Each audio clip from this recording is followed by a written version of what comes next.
"Don't go upstairs, Mom." "It's a wreck," Eric said, but the smile was a tight, hurried thing that failed to reach his eyes. It was a strange thing to say to me. I had raised 2 children in a cramped 2-bedroom farmhouse. I'd seen every imaginable category of mess. Toys scattered like mines, socks balled up beneath the couch, muddy boots abandoned in hallways. There was no mess on this earth I couldn't face. But a tremor in his voice, the swift way his wife Julia glanced at him before looking away, snagged at my thoughts like a burr on a wool sweater. I stood in their entryway, my coat still buttoned, clutching the basket of fresh cinnamon rolls I'd baked that morning. Their warm, spicy scent was the only welcoming thing in that house. Eric took a step closer, placing a hand on my elbow to steer me toward the kitchen.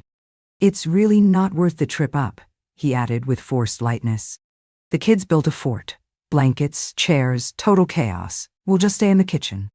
I nodded, though a seed of doubt had been planted. This new house was my gift to them, or rather, a gift from my money. 2 years prior, when Eric and Julia had found their perfect home but were short on the down payment, I wrote a check big enough to cover nearly a third of it. I told myself it was an investment in family gatherings, in my grandchildren's futures, in the peace of mind that came with knowing my son was settled. Yet, I had been inside this home fewer than 10 times. Julia always had an excuse. The children had homework. They were just heading out. The house was a disaster. I tried not to take it personally. Now, sitting at their immaculate kitchen table, nursing lukewarm coffee as Julia detailed her new business expenses, I couldn't get the thought of the upstairs out of my head. It wasn't about a mess of toys.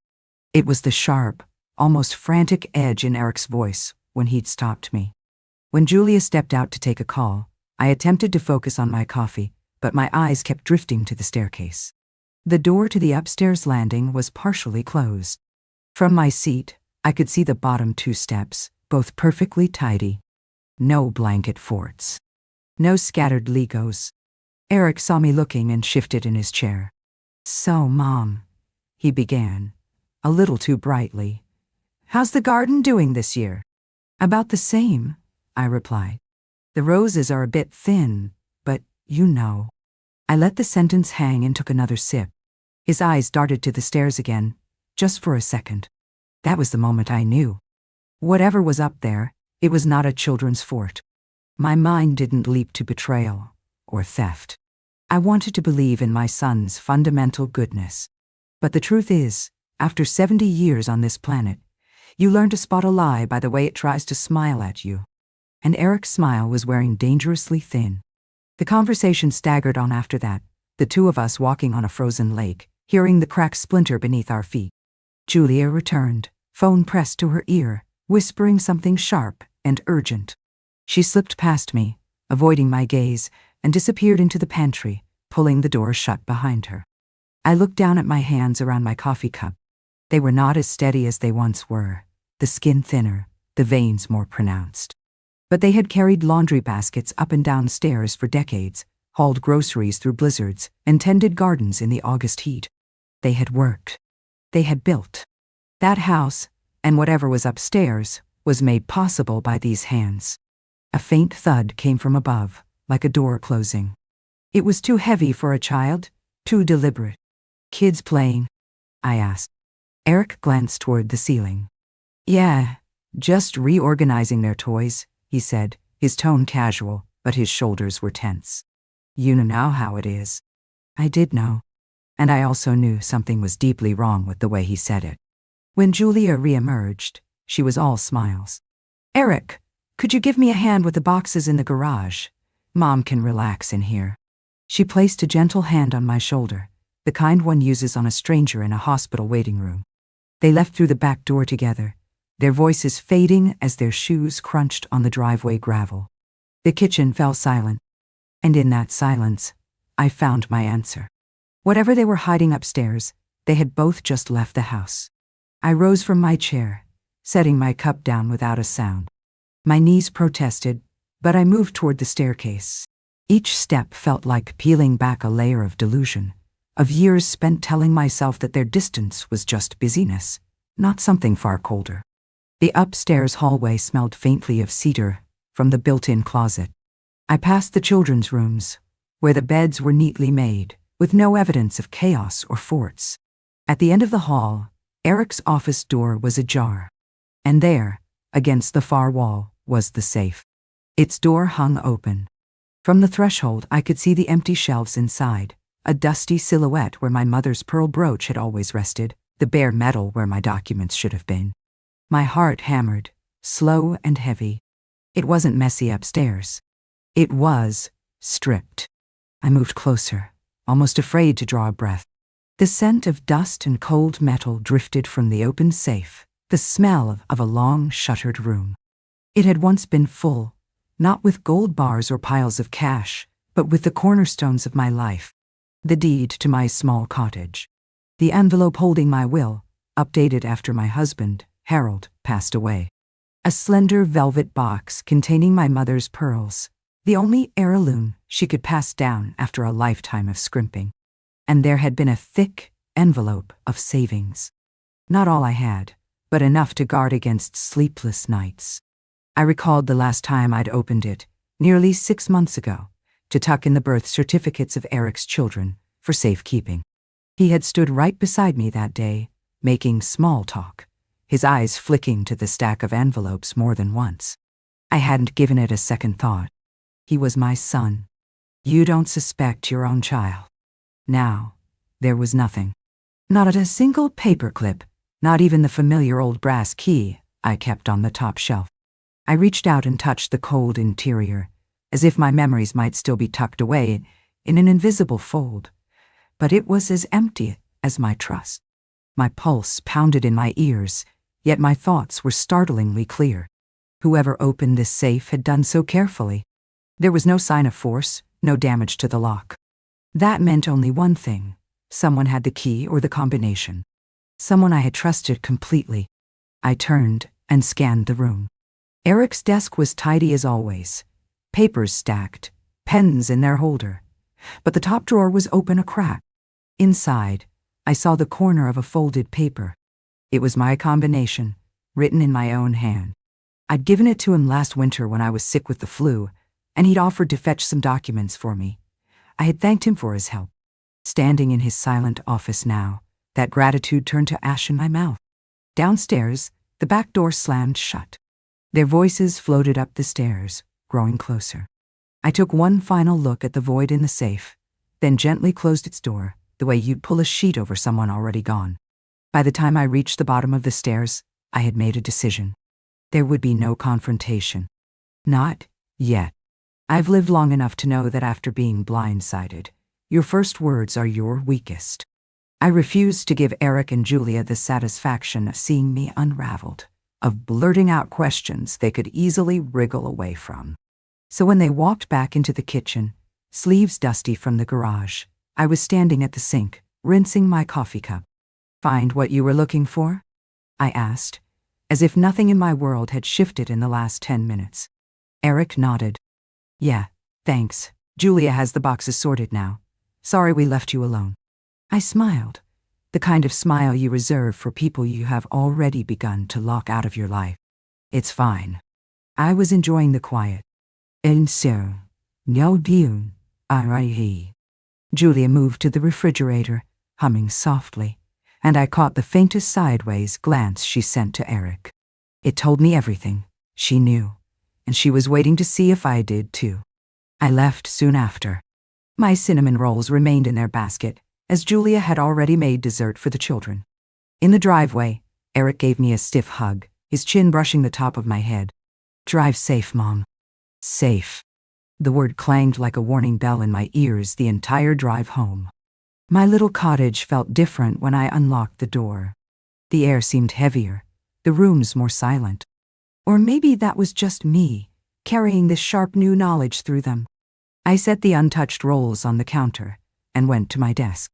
The first thing I checked was the small fireproof box in the bottom drawer. My passport was still there, along with a spare checkbook. But the envelope containing the last 2 years of bank statements was gone. I knew, because I keep everything in neat stacks, and the gap was as obvious as a missing front tooth. I sat down heavily. If Eric had taken documents from here and also emptied the safe, he'd been in my house without my knowledge at least twice. The phone sat on the corner of the desk. The bank's number was already in my contacts. I pressed the call button before I could change my mind. "Good afternoon, Mrs. Lawson." The manager, Susan, greeted me, recognizing my voice. "How can I help you?" "I need to know if there's been any unusual activity on my accounts in the last month," I said. My voice was level, but my other hand was pressed to my knee, stilling a tremor. There was a pause, then the quiet tapping of a keyboard. "Well, I do see a couple of attempted transfers that were flagged by our security system. They were blocked because the request came from an unfamiliar device. One was for $8,000 and another for $15,000. When?" "3 days ago, and last Tuesday." I let out a slow breath. 3 days ago, Eric had stopped by to drop off soup because Julia said I'd sounded tired. Last Tuesday, he'd borrowed my car to save me a trip to a doctor's appointment. "Mrs. Lawson," Susan said gently, "would you like me to place a temporary freeze on your account until we can meet in person?" "Yes," I replied without hesitation. "Freeze everything. And I want to revoke the power of attorney my son has on file, effective immediately." Another pause. "Of course. I'll start that process, but you will need to come in and sign the paperwork to make it permanent." I'll be there when you open tomorrow." After hanging up, I sat for a long time, looking at my hands again. They had just made one of the most difficult calls of my life, harder than telling people Harold was gone. Harder than signing the papers to sell the family farm. Because this time, I was choosing to close a door on my own child. The afternoon light slanted across the room, illuminating a photo of Eric at 6 years old, a gap where his front teeth should be, grinning at the camera as he held a frog in his cupped hands. I remembered drying that frog with one of my good tea towels because he insisted it was cold and needed a blanket. A sting formed behind my eyes, but I refused to let the tears fall. That little boy was gone. The man who had taken his place had looked me in the eye today and told me not to go upstairs. I had gone anyway and found my safe as empty as the place where my trust used to be. I stood, locked the fireproof box, and slid the key into my pocket. Tonight, I would list every account, every asset, every document that was still mine. And tomorrow, I would begin making sure it all stayed that way. I barely slept that night. It wasn't the usual ache in my hips or the creaking of the old house that kept me awake, but the relentless rhythm of my own thoughts, ticking down to morning. By 6 a.m., I was dressed and ready, my handbag containing every form of identification I owned. I had also tucked in the small spiral notebook where I'd recorded major expenses for years. Looking through the entries from the last decade was like reading a ledger of my own blind faith. Checks for Eric's emergency car repairs, the down payment for the house, contributions to a business idea that had evaporated in under 6 months. The bank opened at 9, but I was there 20 minutes early. The parking lot was nearly empty. When Susan, the branch manager, saw me through the glass, she came immediately to let me in. "I've prepared the paperwork to freeze your accounts and remove the power of attorney," she said, guiding me into her office. "But I'll need you to review and initial each page." The pen felt strangely heavy as I signed. Each stroke was a small act of severance, not from the money, but from the years I'd believed it was a bridge to my son. When I finished, Susan leaned forward. "Do you want to add more security measures? 2-factor authentication? A new address for statements? Perhaps even a new set of account numbers?" "Yes," I said, my voice firm. "All of it, and I want any in-person requests for my accounts to require my physical presence. No exceptions." Her eyes softened. "Understood." From the bank, I walked 2 blocks to my attorney's office. Michael Daniels had handled my affairs since Harold passed. He greeted me with a concerned smile. "Martha, you look like you haven't slept. What's going on?" I sat across from him and told him everything. The safe, the missing contents, the attempted bank transfers. He listened without interruption, his jaw tightening. "We'll need to revise your will," he said once I had finished. "And I strongly advise setting up a living trust for your assets. It will keep them out of reach unless you personally authorize it, and it's much harder to challenge than a will." He pulled out forms, explaining each step. We discussed removing Eric as executor entirely and naming a neutral third party. We added a clause. Any relative who contested my estate would automatically forfeit their inheritance.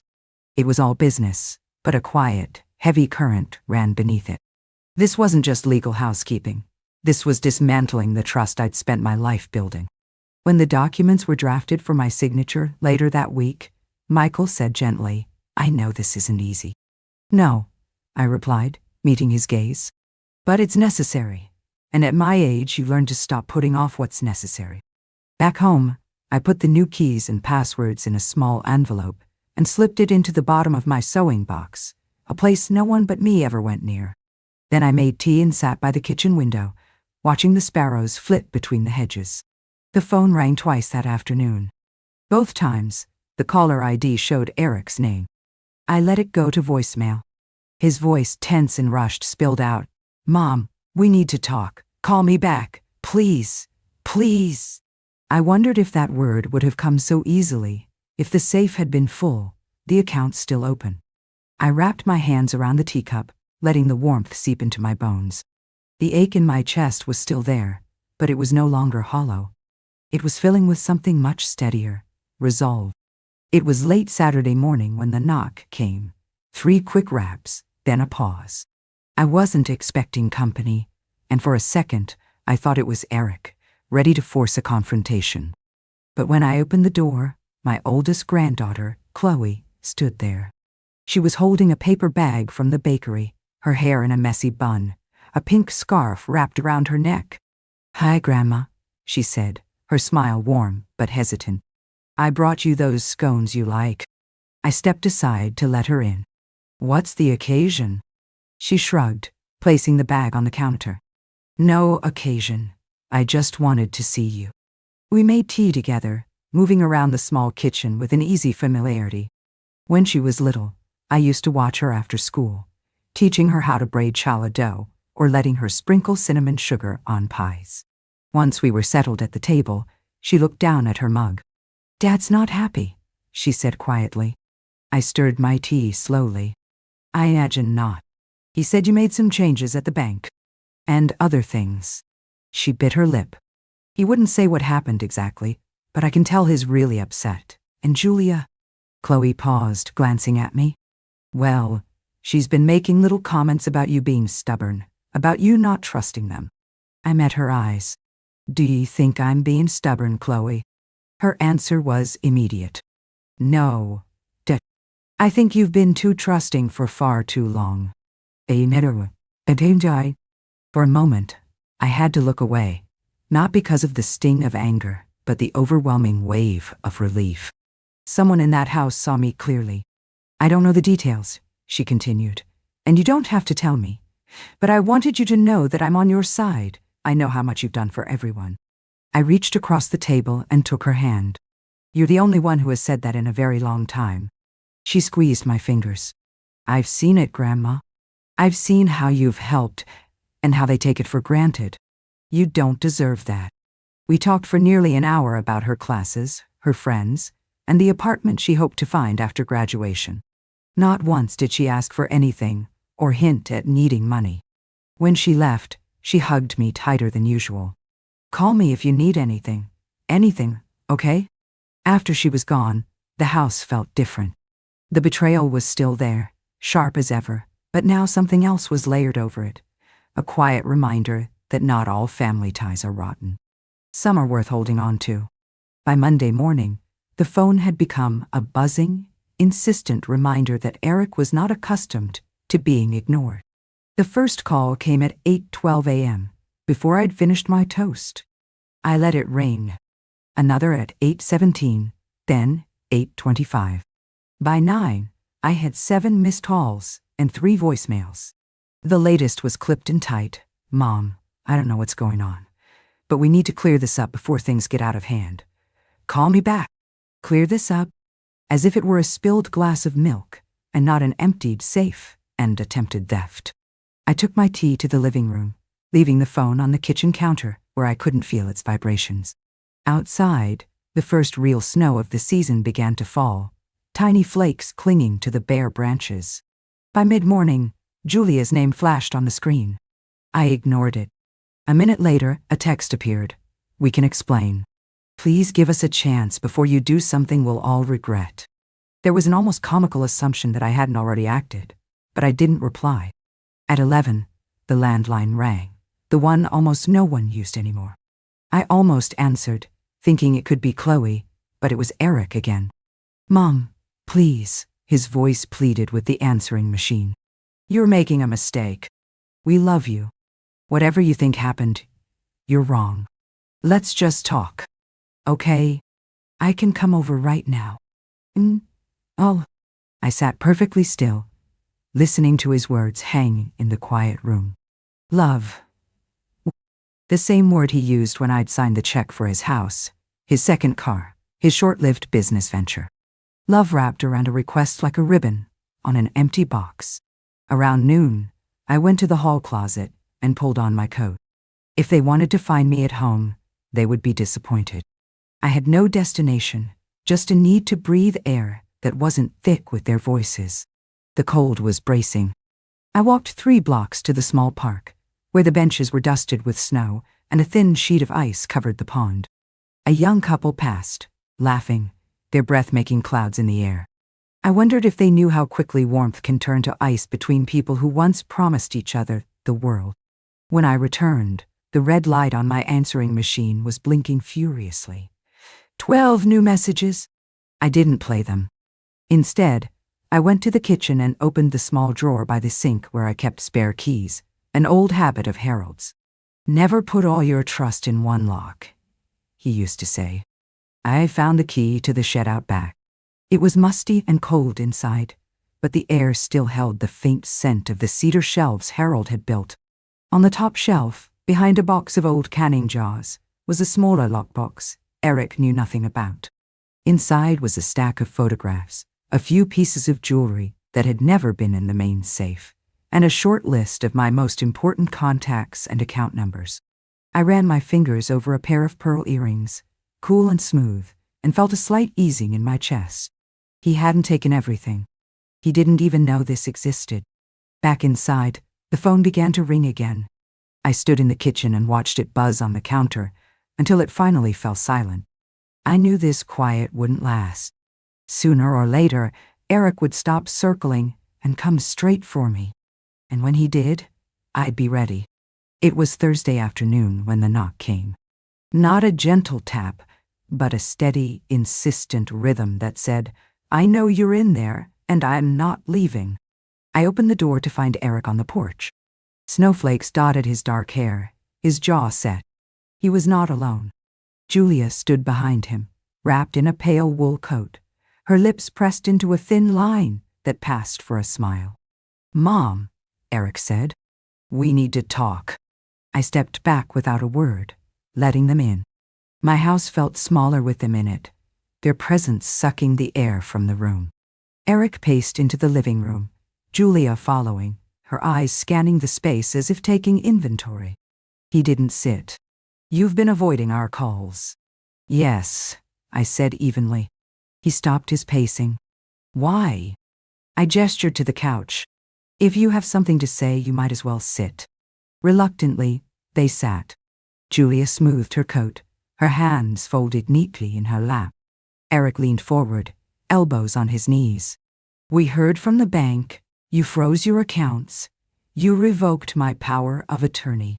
He exhaled sharply. "That's extreme, Mom." "Is it?" I asked.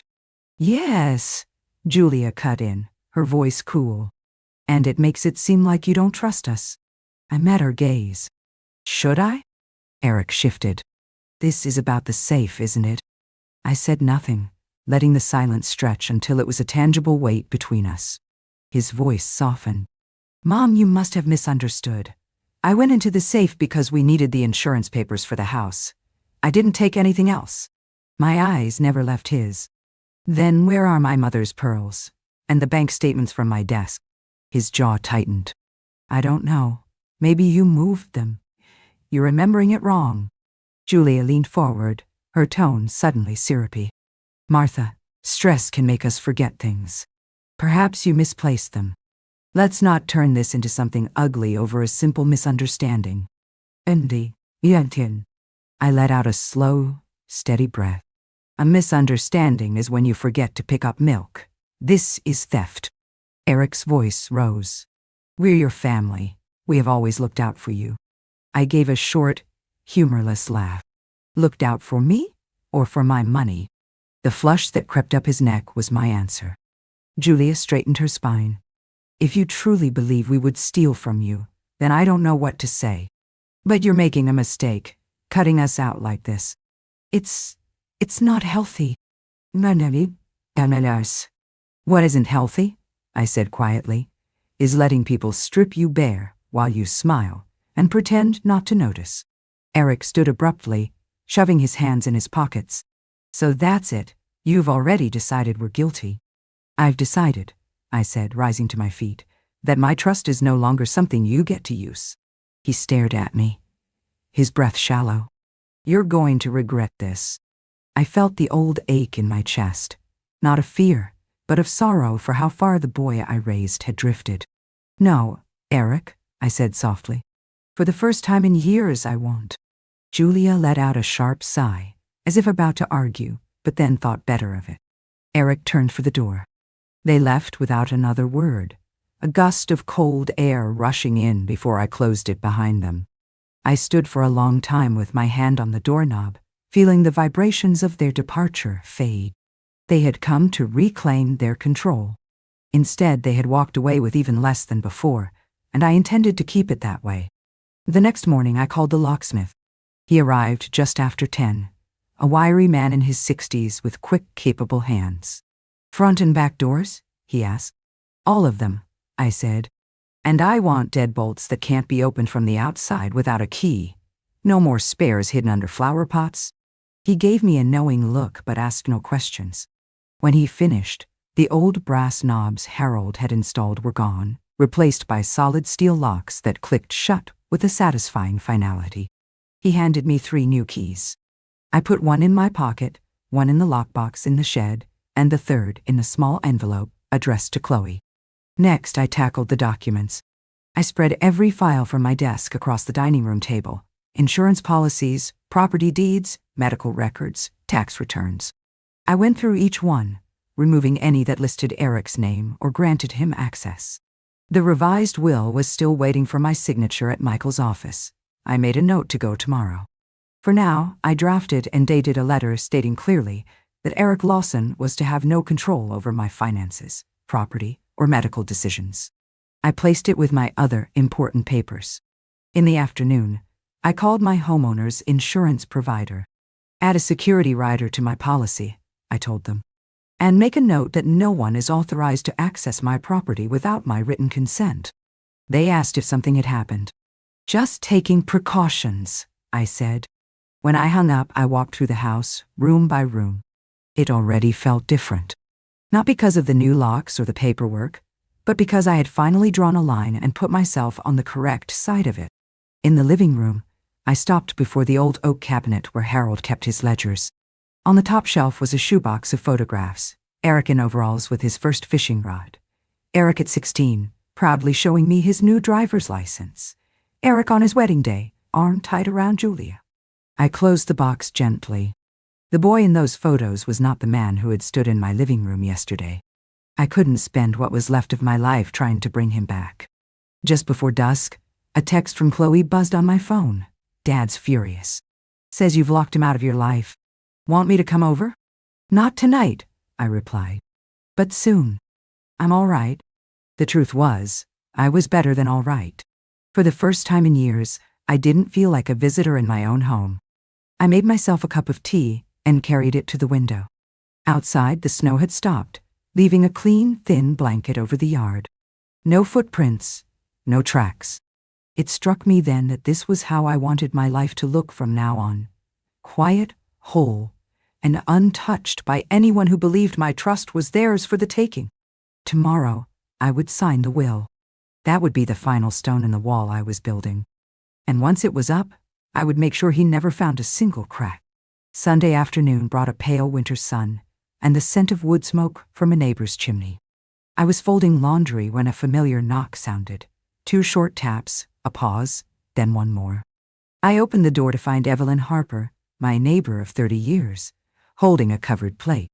"Baked you an apple tart," she said, stepping inside before I could protest. "Made too much for just me." We'd shared 1,000 small kindnesses like this. Trading pies for garden tomatoes, swapping recipes on summer evenings. But today, her presence was a profound relief, a lifeline tossed across a widening void. I set the tart on the counter and poured us tea. We sat in the kitchen, steam curling between us. Evelyn studied me. "You've been quiet lately. It's not like you." I hesitated, then decided there was no reason to hide it from her. "Eric and Julia have been overstepping," I said carefully. "I had to make some changes, big ones." Her eyes narrowed. "Overstepping how?" I told her everything.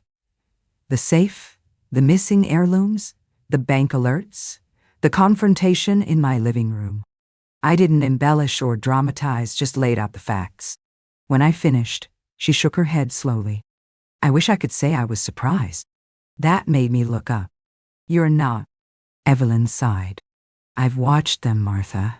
The way they swoop in when they want something and vanish when they don't. Harold never would have put up with it."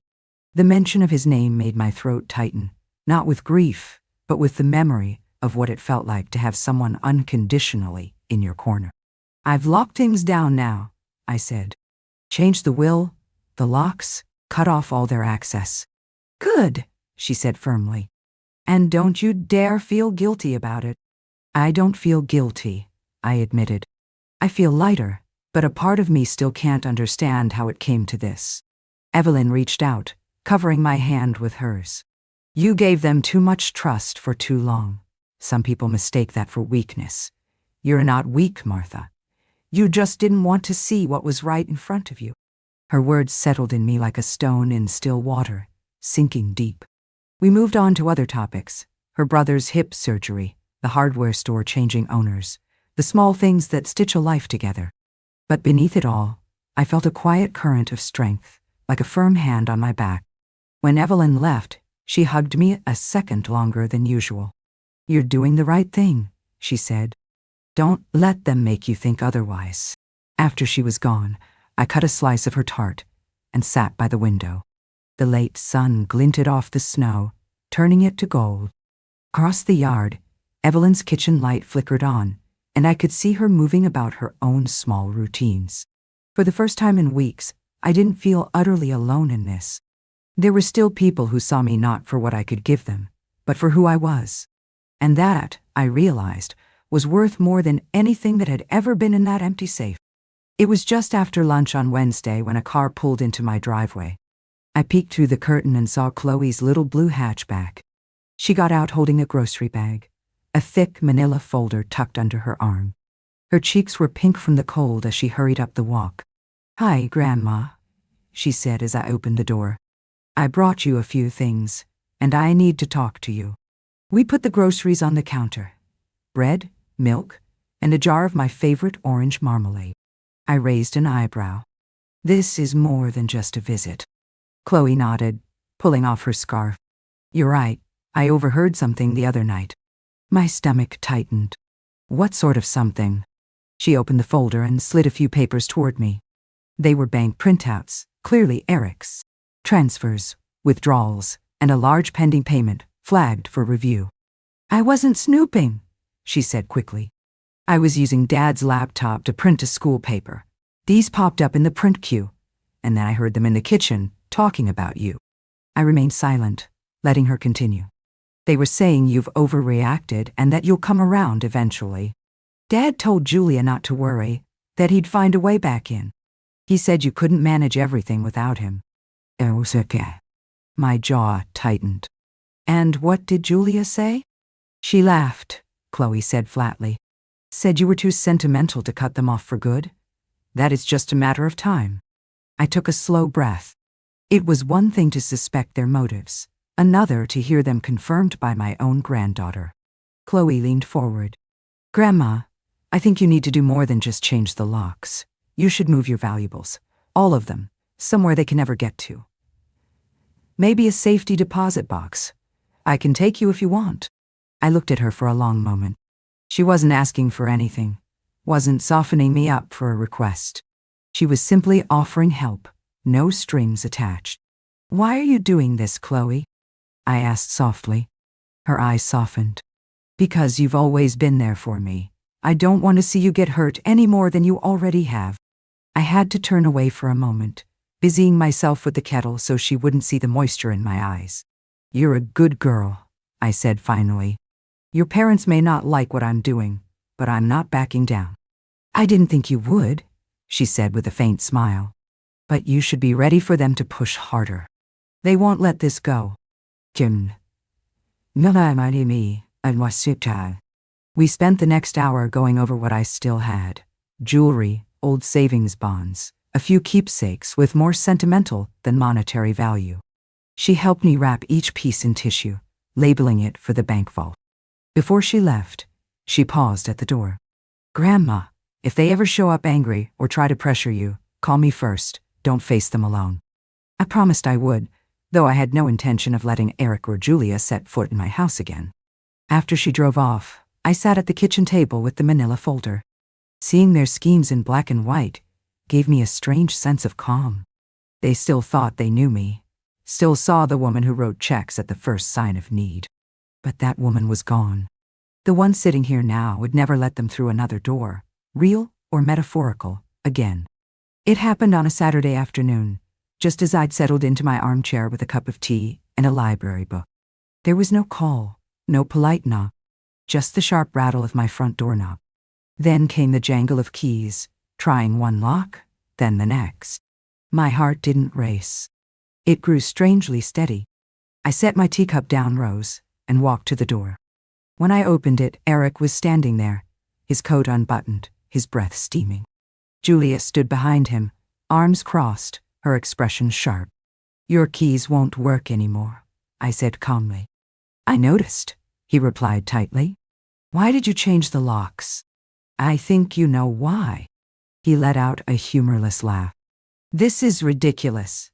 We're your family, Mom. We shouldn't be locked out. Yet here you are, trying to enter without my permission. I leaned against the doorframe, making no move to let them in. Julia stepped forward. We just came to talk. This cold shoulder routine is childish. I think stealing from your own mother is childish, I said evenly. And I'm finished pretending it didn't happen. Eric's eyes flashed. You can't seriously believe. I do believe it. I believe it because I saw the empty safe. I believe it because the bank flagged your transfer attempts. And I believe it because I know the difference between help and exploitation, a distinction you seem to have forgotten. He ran a hand through his hair. So that's it? You've just made up your mind? Yes, I said simply. That's it? Julia's voice turned silky. Martha, think about what you're doing. This will tear the family apart. Let them, I said. I'd rather be the woman who protected herself than the one who was too afraid of gossip to act. Eric took a step closer, his voice low and persuasive. We can fix this. Give me back the power of attorney, and I'll make sure everything is handled properly. No more mistakes. I shook my head. No more access. The wind picked up, swirling snow across the porch. Julia pulled her coat tighter, her lips thinning. You'll regret this, Martha. One day you'll need us, and we won't be there. Julia, I said quietly, if that day ever comes, it will mean I've forgotten who you really are. And I don't plan on doing that. Inen, gan tu. For a long moment, none of us spoke. The only sound was the wind. Finally, he muttered something I couldn't catch, turned, and walked down the steps. Julia followed, giving me one last look, not of sadness, but of pure calculation. I closed the door and locked both deadbolts. My hands didn't shake. Back in my armchair, my tea was still warm. I picked it up and returned to my book. Outside, I heard their car start, its engine fading down the road. They had tried to force the door today. Next time, it wouldn't be a door they came after. But whatever they tried, I was ready. My boundaries were built high and set deep. I had no intention of letting them be breached. The following Tuesday, Chloe pulled into my driveway on time, her car crunching over the frost. She hopped out and gave me a brisk hug. "Ready?" she asked, eyeing the tote bag at my feet. Inside, carefully wrapped, were the last of my valuables: Harold's watch, my mother's wedding ring, a small box of savings bonds, and the photos I couldn't risk losing. The bag wasn't heavy, but it felt momentous, as if I were carrying the final pieces of my old life to a vault. We drove to the bank in comfortable silence. When we entered, Susan, the manager, spotted me. "Mrs. Lawson," she said warmly, "we have the paperwork for your safety deposit box ready." She led us to the private room with the vault, its steel door a solid barrier. "You've rented a medium-sized box," Susan explained, pulling the long container from its slot. "You'll be the only one with access. No co-signers, no exceptions." I nodded, feeling a relief I hadn't expected. Chloe helped me unwrap each item and place it inside. Harold's watch went in first, its worn leather strap coiled like a sleeping snake. Then my mother's ring, gleaming under the fluorescent lights. When the box was nearly full, I added one last thing: a short, handwritten note in an envelope. On the outside it said, "To be opened by Chloe, only if I am gone." Inside were my account details, my lawyer's contact information, and a few lines explaining why I had taken these steps.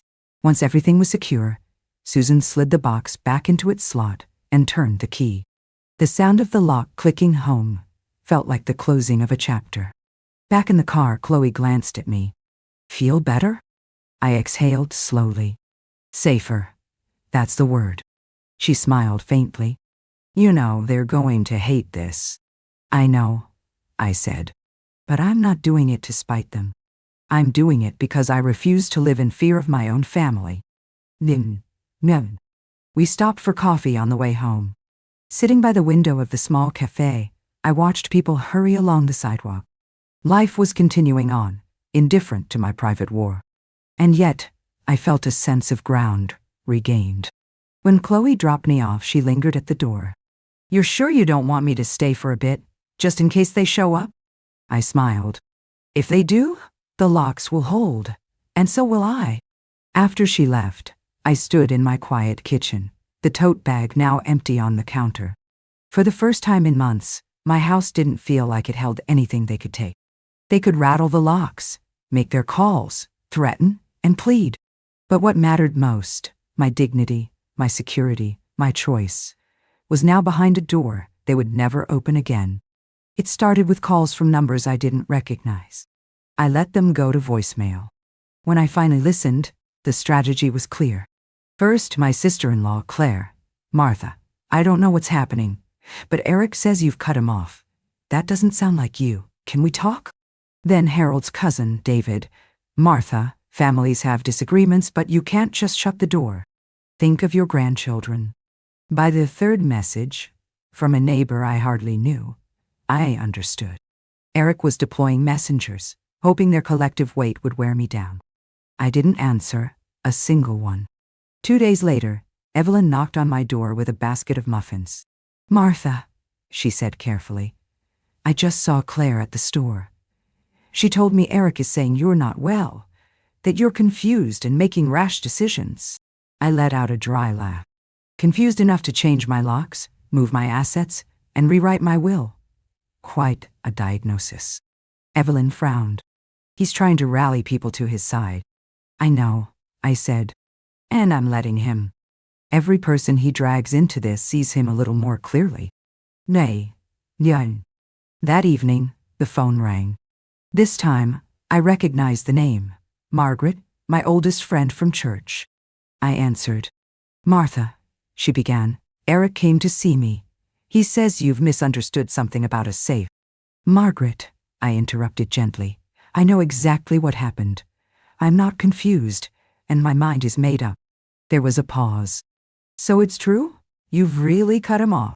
"Yes," I said simply.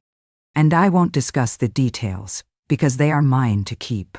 But I will say this. No one accidentally empties a safe or tries to move thousands of dollars from someone else's account. That isn't a misunderstanding. It's a choice.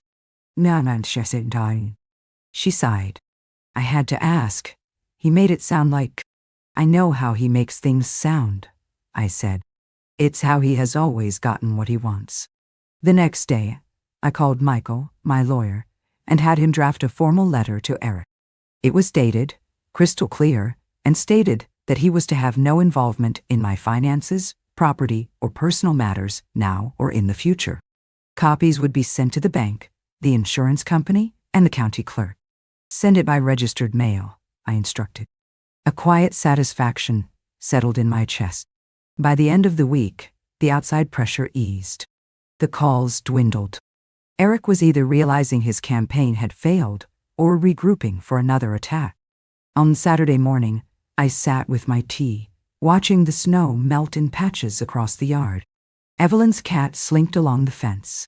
The world was at peace, and so was I.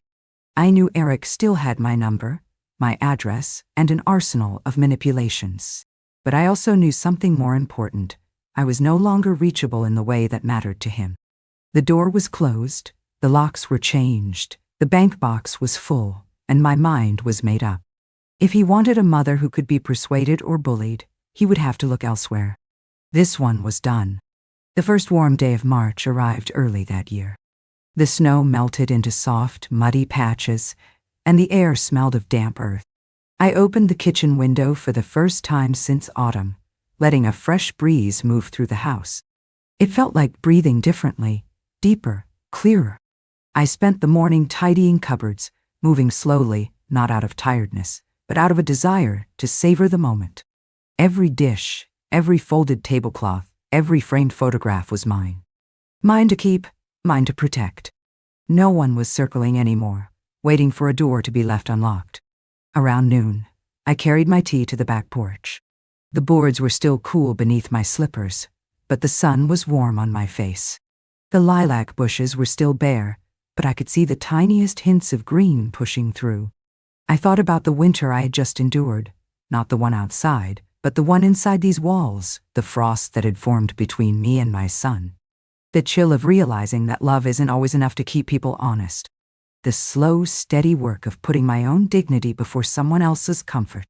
There were moments when I'd questioned myself. Was I being too harsh? Had I torn the family apart? But with each step, the locks, the lawyer, the vault, the air had become easier to breathe. I hadn't acted out of spite. I had acted because there comes a time when you must stand up for yourself the way you once stood for everyone else. The phone sat inside, silent on the kitchen table.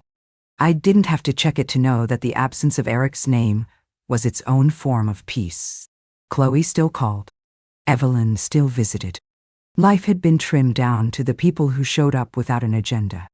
And in the quiet, I realized something I hadn't seen before. Losing what you thought you could never live without can sometimes give you back the one thing you truly need, yourself. I sipped my tea, listening to the soft drip of melting snow from the eaves. A sparrow landed on the fence, tilting its head. The sun warmed my shoulders. I had no illusions that Eric would change, or that Julia would ever see herself clearly. That was not my burden to carry. What was mine, my home, my security, my life, was now firmly in my hands. If you followed my story this far, maybe you recognize a piece of it. Maybe you felt that quiet shift, when you stop asking why someone hurt you and start deciding what you will do about it. So let me tell you this, protect what is yours. Don't wait for anyone's permission. Don't let love become the key someone uses to empty your life. You have the right to change the locks. You never have to give them a new key.